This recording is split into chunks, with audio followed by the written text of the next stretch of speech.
The NFL stands for not for long. Set Sharga and Armstead. Roll out. Walker still running out. Looks to the left. Wide open. Thompson touchdown. Colin Thompson with the touchdown. There was nobody within 20 yards of What a catch off the bobble. Colin Thompson scoops it up. Lofting corner the end zone. It is caught for the touchdown. The first NFL touch for Colin Thompson is a score.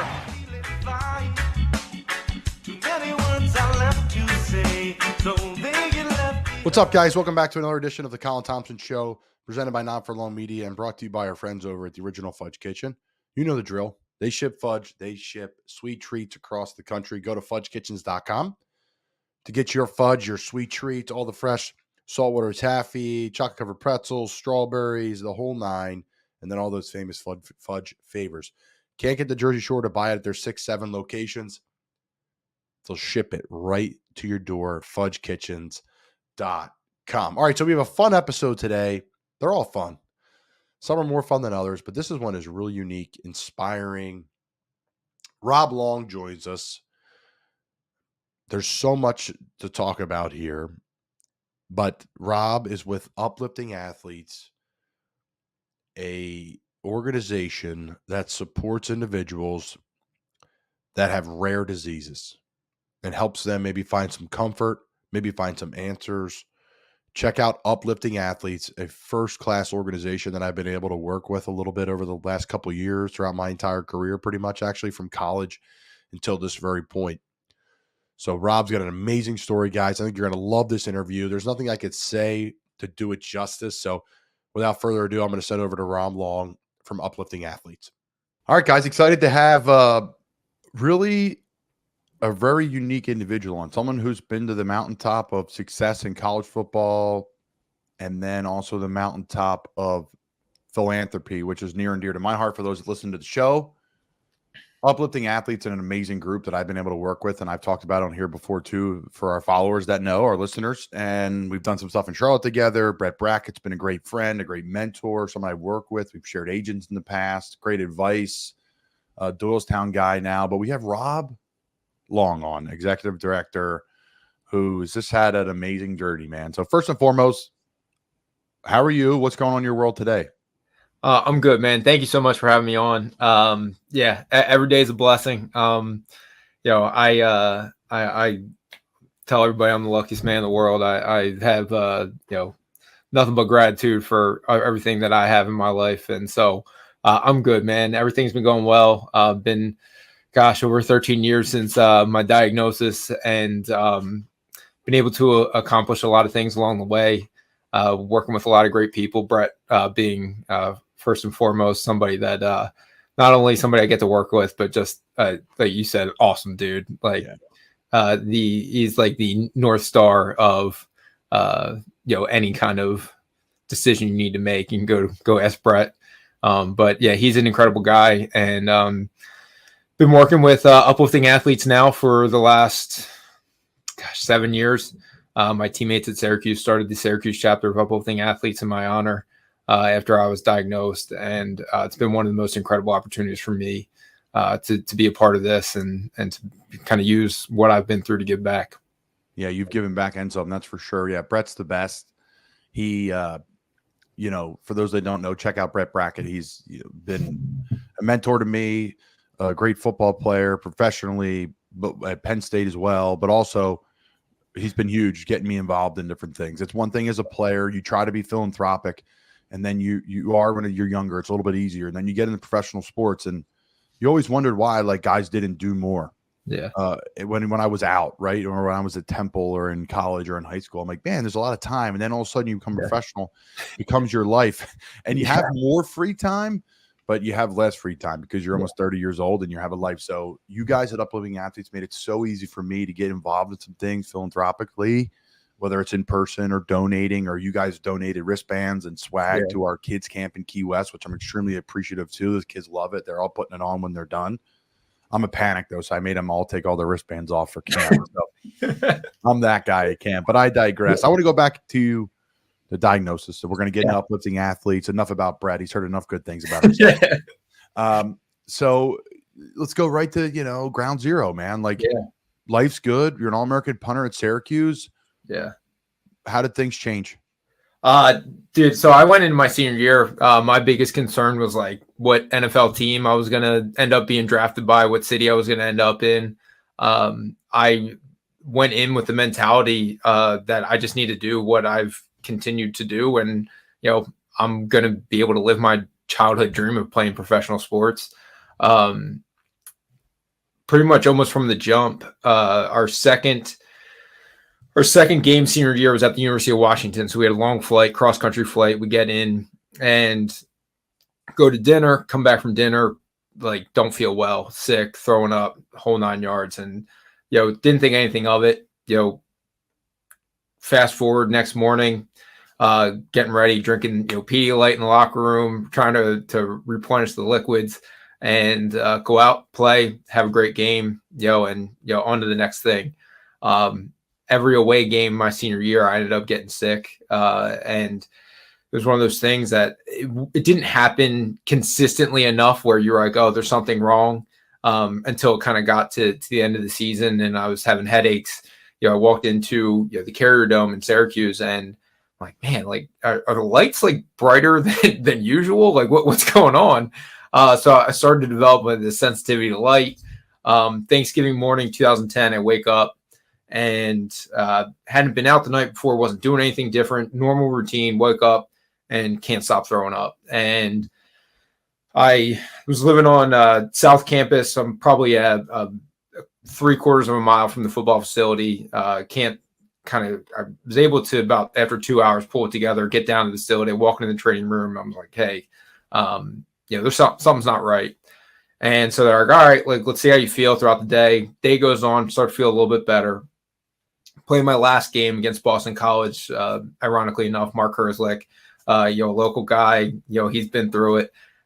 Playing the last game against Mark and Boston College in the Carrier Dome, played awful. And I didn't know, like, honestly did not know if when I went to drop the ball, if it was going to hit my foot. Like I kind of had like lost coordination. I was really struggling.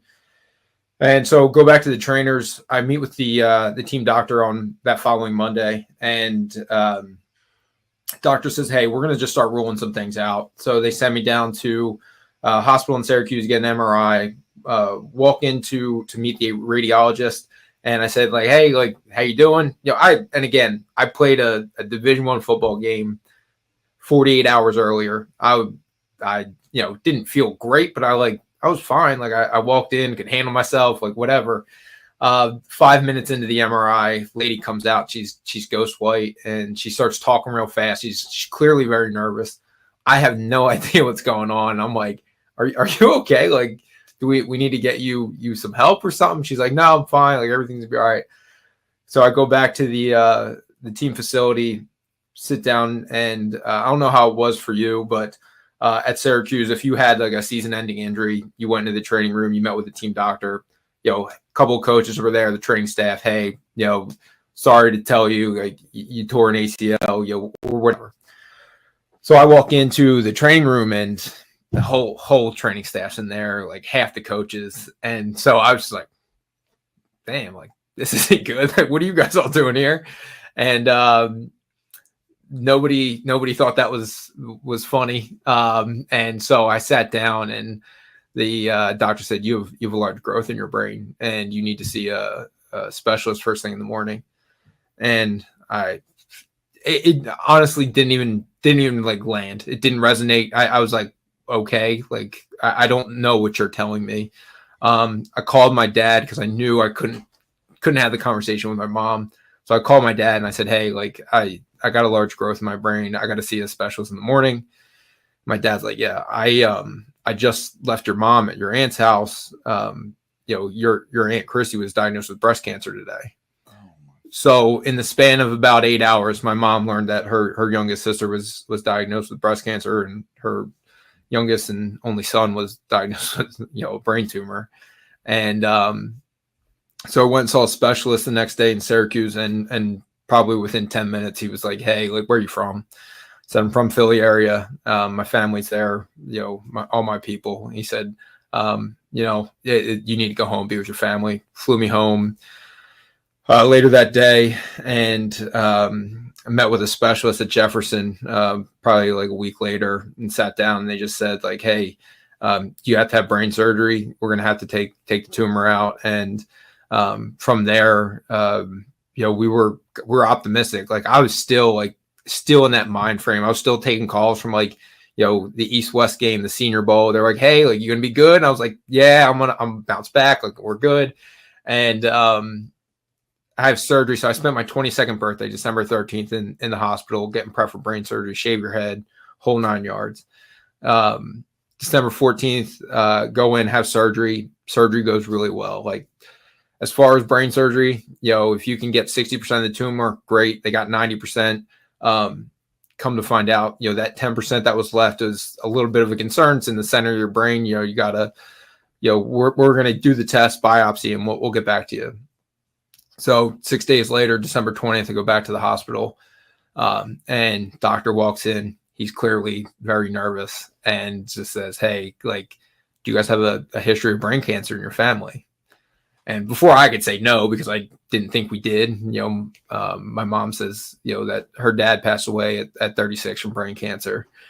And turns to me and says, there's different grades. There's grade 1, which is pediatric. There's grade 2, which is less benign. Then you kind of cross a threshold into grade 3, which is like an aggressive form of brain cancer. And in my head, I was like, please stop counting higher and higher. I was like, this isn't trending in the right direction. So he says you have a grade 3 anaplastic astrocytoma.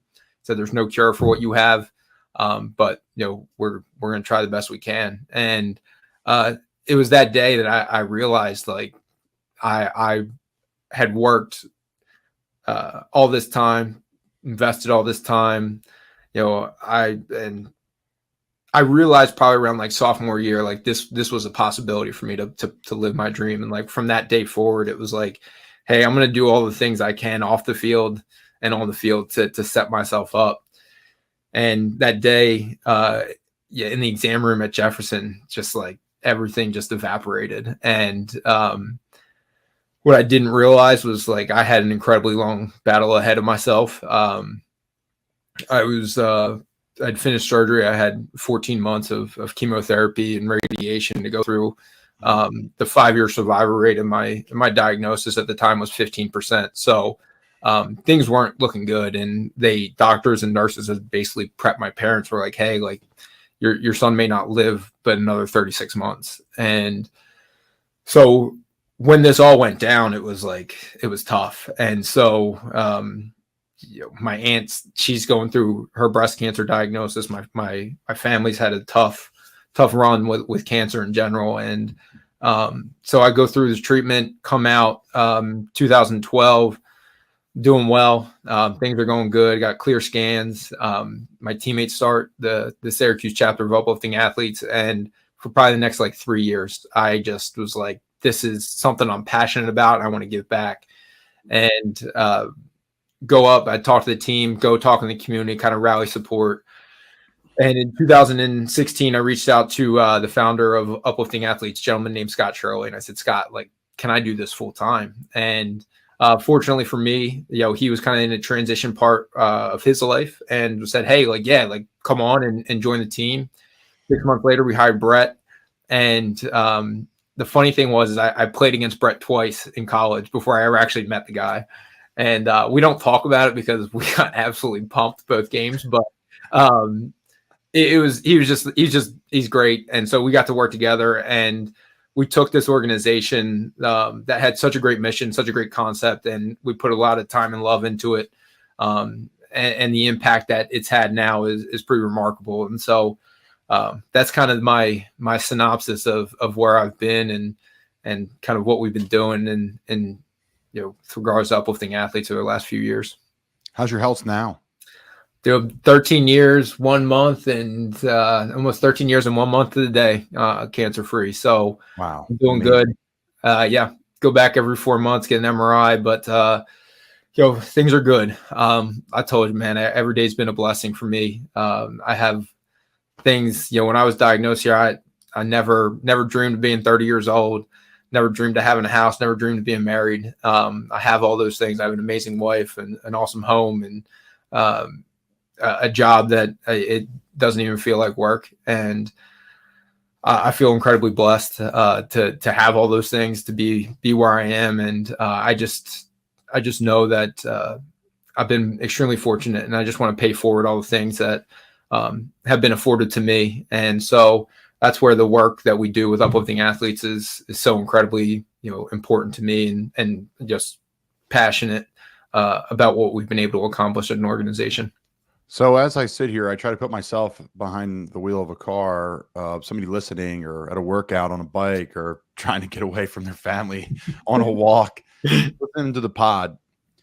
They're going to say, how can I give? And what does it mean? Go to upliftingathletes.com and they can give and support. But where does it go? So we got two things that we really have focused on as an organization, and you're a little familiar with the network of college athletes that we work with. We provide that intern-like experience for the student athletes when they're in college. But from a programmatic standpoint, we have two main focuses. We have the rare disease research aspect of what we do, and then we've more recently launched Uplifting Experiences. Both programs been incredibly impactful. On the research side, the rare disease community is over 10,000 different rare diseases that impact 30 million Americans. So it's 1 in 10 people in the United States have a rare disease. 95% of those do not have an FDA-approved treatment. So there's 27 million people that go to the doctors with a rare disease, and they're basically told, hey, sorry, we don't have anything for you. In an effort to try and address this issue, Uplifting Athletes has invested in the future of rare disease researchers through our Young Investigator Draft. It's modeled after the NFL draft, but instead of drafting the top athletes, we draft and fund the next generation of researchers. It's held at Lincoln Financial Field each year. Our 2024 draft's coming up on February 3rd. But through that program, we've funded over now $1 million in research grants for the next generation of rare disease researchers. And we've partnered with disease-specific advocacy organizations to fund those research grants, prioritizing research that is important and impactful for those communities. So something that I'm incredibly proud of. So that's all very forward, future-focused kind of programming. And Brett and I, we worked with athletes like yourself that we built an incredible network, and it was just, how do we leverage this awesome community of guys that we know and that are willing to help.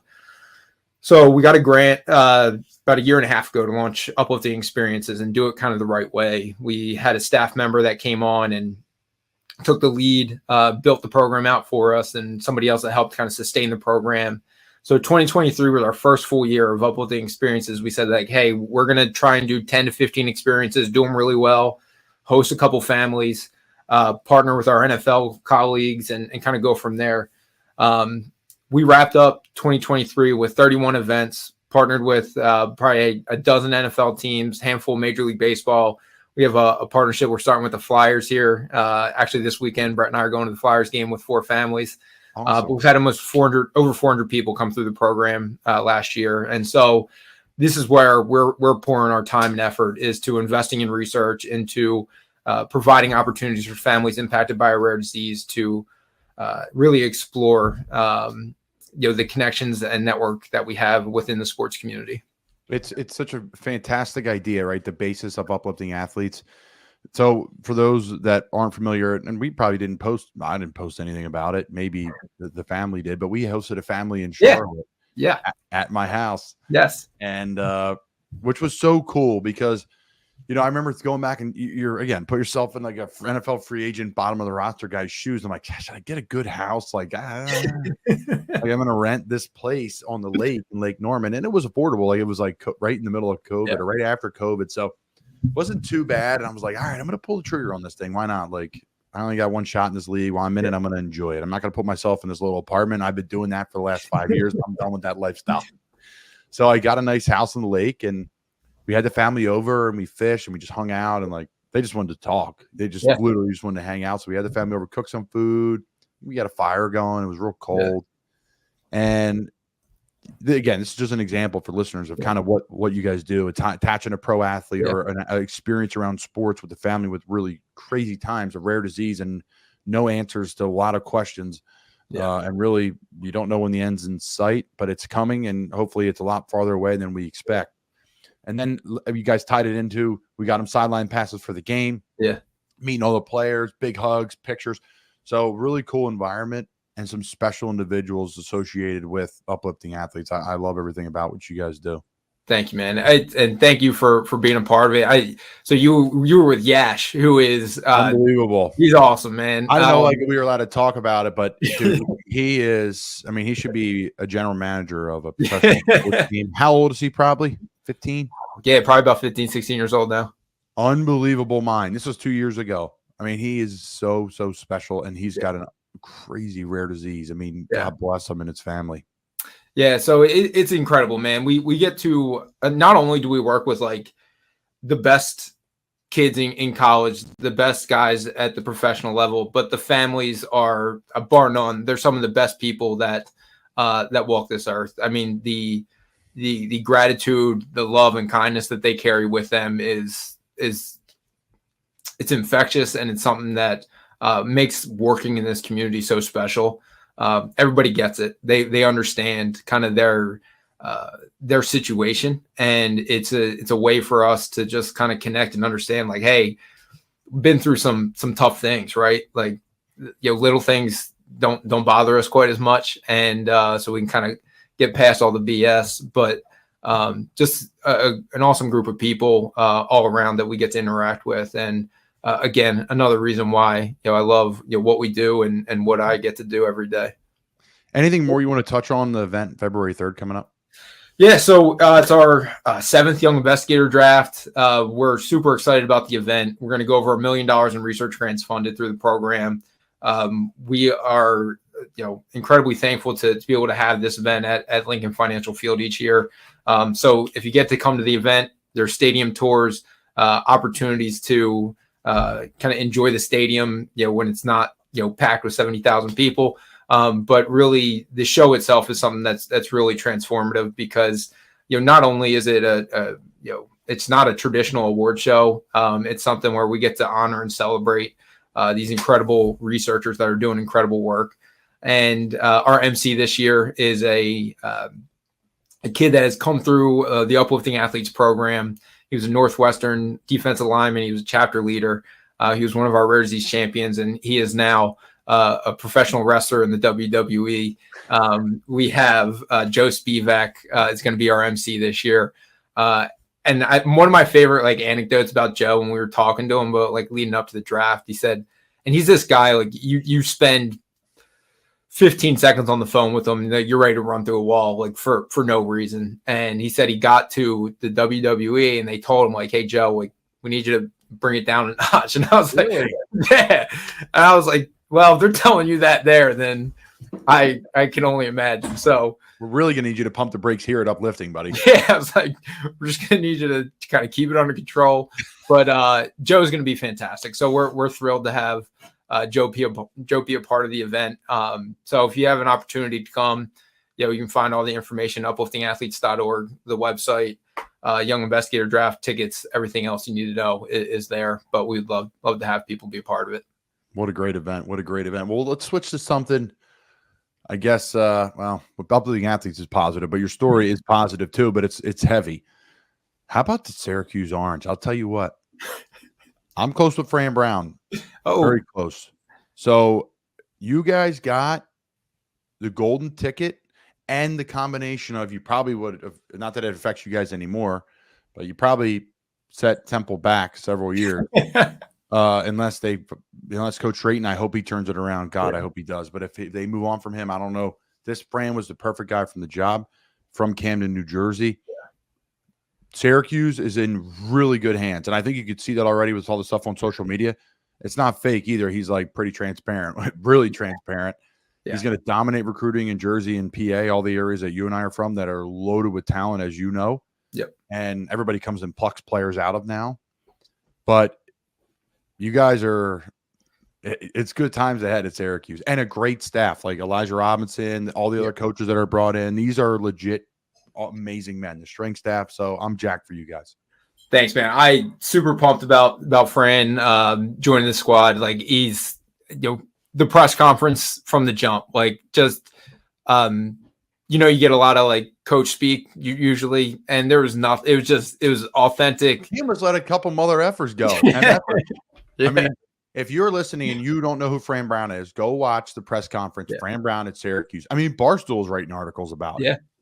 He's going to be great, dude. And like you said, the immediate impact from recruiting, he's got guys that flip him from Georgia, from A&M, like, and my whole thing with, especially like Syracuse, like you think about the programs that, people are like, like Syracuse was a perennial top 25 program in the 90s. Like it was a legitimate powerhouse, probably not too far of what we think of like a Penn State or an Ohio State nowadays. And, people were like, the weather. I was like, well, A, you play in the Carrier Dome, and B, like there's schools like Michigan, like Ohio State, like Penn State. The weather's not any better there. Like like guys are going to go, guys are going to play. You just have to, get the staff, get the people in place to buy in.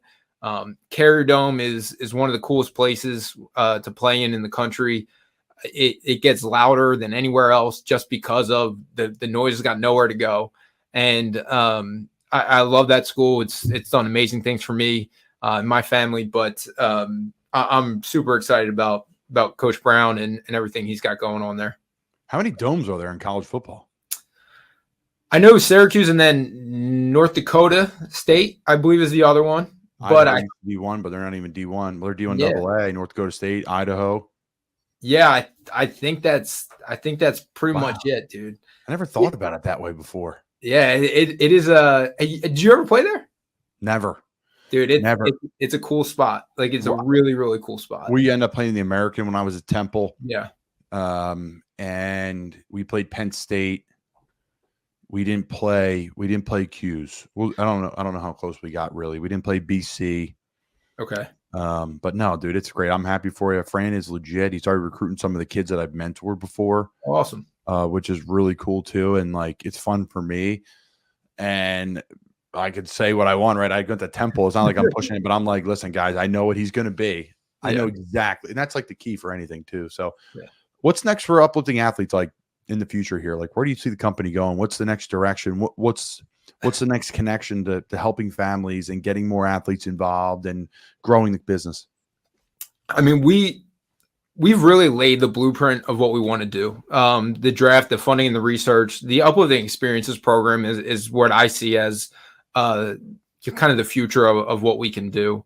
You think about how many people are impacted by rare disease. You think about all of the opportunities that we have to connect with those folks. Only scratch the surface of what we can do with the NFL, the NHL, NASCAR, all these organizations to provide unique opportunities for these families. We really want to get a groundswell of support. Like what makes us unique as an organization is that we're able to reach beyond just the rare disease community. Like, I'm able to sit on your show, talk with you about this. And I know that there's people listening that either they themselves, they have a sibling, a parent, an aunt and uncle that are impacted. And the challenge with the rare disease community has been so fractured, right? You identify with your specific condition, but there's so many things that we can do together to kind of harness that connectiveness. And you think about what the American Cancer Society has done for the oncology community. That is my aspirations, is that Uplifting Athletes can work to develop an organization and unify people impacted by rare diseases in that same way. And think about the transformation that we can have, whether it comes to funding research or policy initiatives, whatever that might be. I have big vision for what we can accomplish, and like I said, we've only scratched the surface. We're looking to find new partnerships, new ways to engage, new experiences, new ways to fund research. So we're just in the very early stages of what we'll be able to accomplish. Downingtown West, huh? Downingtown West. I was doing some research on you earlier. I kept saying like Philly area, Yeah. Downingtown West. Where did tight end Croft go? Downingtown East? Yes. Tyler Croft went to Downingtown East. Pat Devlin went to Downingtown East. So Elijah Wilkinson's in Arizona. He's a left tackle. He went to Downingtown West. Where did he play college? He was at Mississippi State and then finished at UMass. Yeah. Okay. UMass. I love that. Yeah. So, yeah, dude, we had like there's some great football in that area. I had the opportunity to play in the Pennsylvania All-Star game, and just like Big 33. I was in East West. Okay. So Eastern PA versus Western PA. If you draw a circle around Philly, 1 hour. Yes. So you're about an hour from Philly. No, you're a little closer. Yeah, we're 40 minutes. Yeah. So obviously, depending on what 76 has in store. Yeah, no doubt. So I'm looking at the map now. If you just do 1 hour circle, so like from even Delaware, I had a bunch of my buddies in the NFL from Delaware, Troy Reader, the big boy, Brian O'Neill. Yeah. You do a circle here. It's out to Downingtown, up to Pottstown, up to Quakertown, all inside, all the Penn Ridge, the Doylestown. I've talked about on the show at length. You're going to lose it when you go over to Jersey there, but really Doylestown's an hour. From all down, it's loaded. South Jersey, it's crazy. You always see these maps come out in these like top areas. Yeah. And I'm like, yeah, you're missing one. Because the problem is it gets split. Yeah. It gets split with Jersey. So you don't get the credit for but it's amazing. I always go back to, I may be wrong, but when I get free time, when I'm like 80, I'm probably going to sit down. Problem is everyone will be dead. That'll be my resources to talk to about it. Who knows? I'll probably be 6 feet under, but God bless. I'm living and having a good time. That's all you can do. That's it, brother. I think it goes back to like Central Bucks West, which was Central Bucks High School at the time, and Mike Pettin. Yeah. And I think I want to know, I'll look back to their rivals, but early on, I think their success forced them and forced other programs to keep up.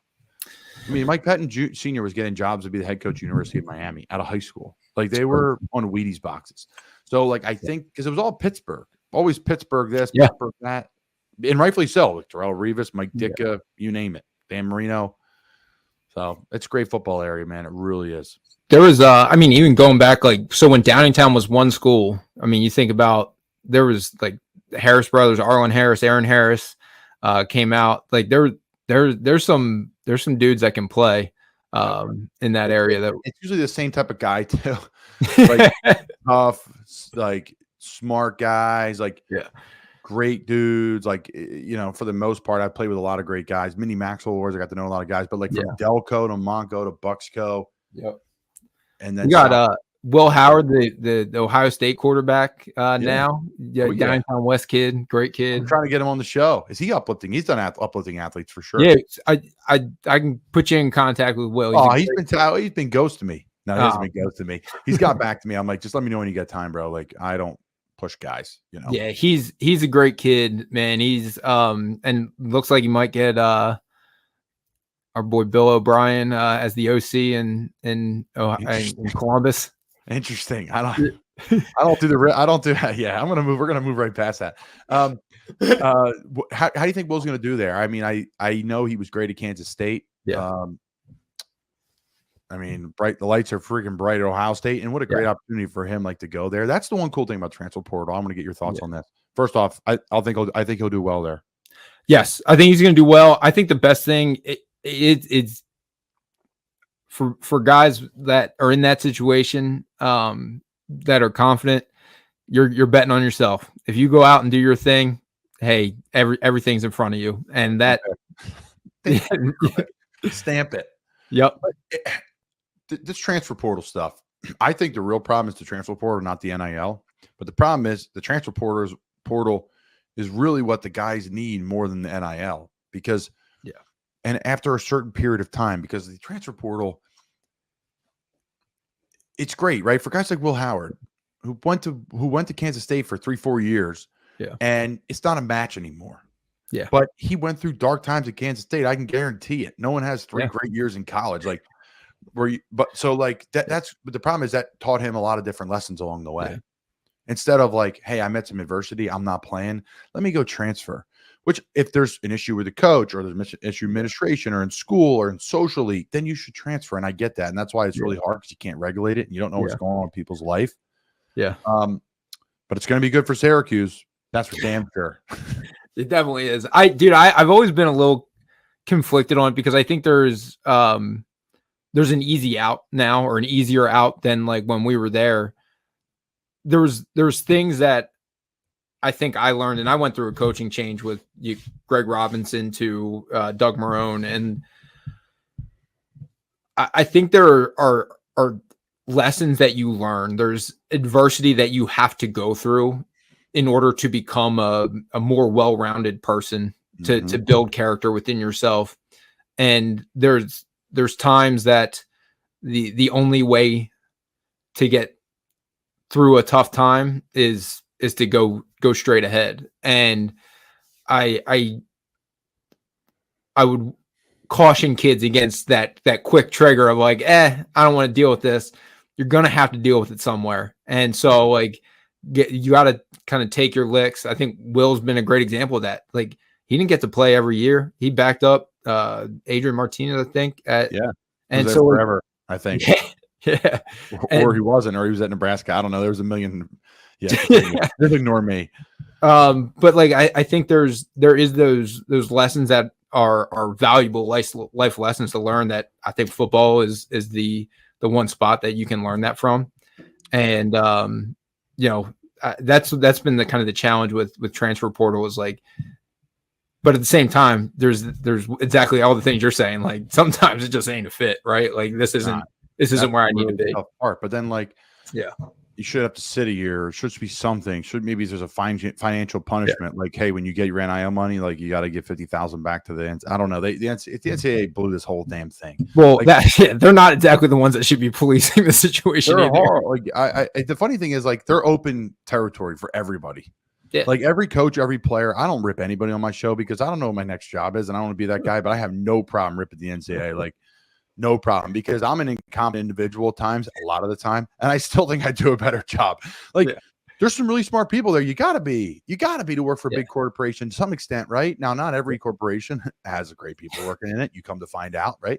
Yeah. But like, I'll tell you what are they doing back there? I don't know. But Uplifting Athletes allowed to work with college athletes, and that's all that matters to me. Syracuse is going to be good this year. That's all that matters to me. Yeah, dude. Who do they play this year? Who's the big game? Let's look it up. I put you on the spot. Yeah. I mean, that's what happens when you're not winning. You just don't pay attention. Do you want the coach's answer? Every game's a big game? Oh, stop it. That's why I didn't have you on. Now we're really talking. Syracuse football 2024. Christ. Yeah, what we got? Yeah, how about that? Getting old.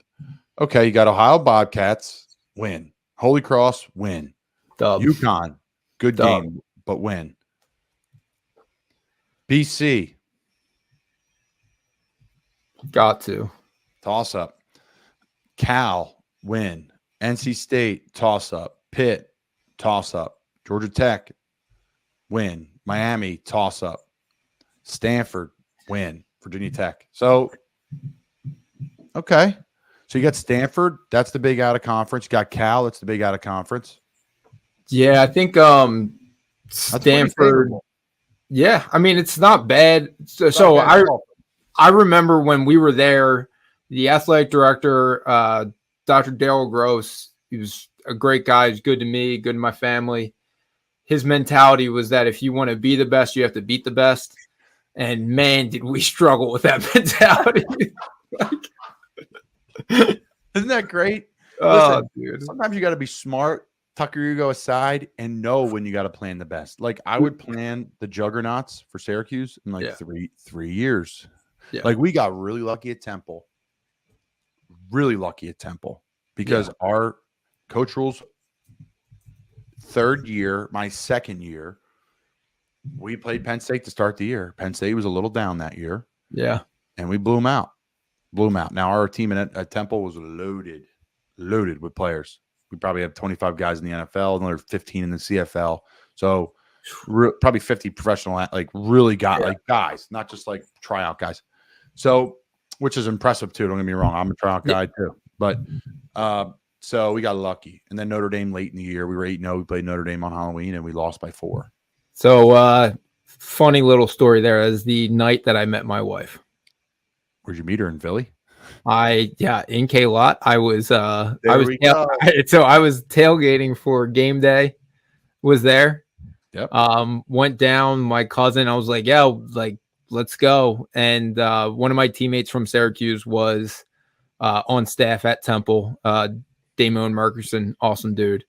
And I hooked up with Mark, and I was like, hey, like what's going on? He said, hey, I want to introduce you to my colleagues. And he introduced me to his coworkers, and one of which was my wonderful wife, Irie. And I was like, so that's the most beautiful girl I've ever met. And he said, buddy, this is my job. You are not allowed to talk with her or do anything. But he gave me a ticket to the game. I waited for them after the game. We met up after the game, went out, had a drink, and Rest is history. yeah, rest is history. Got married, and now we're together. Wow, good for She you, stuck man. with me. Yeah. So that game, I was there. Special night in my life.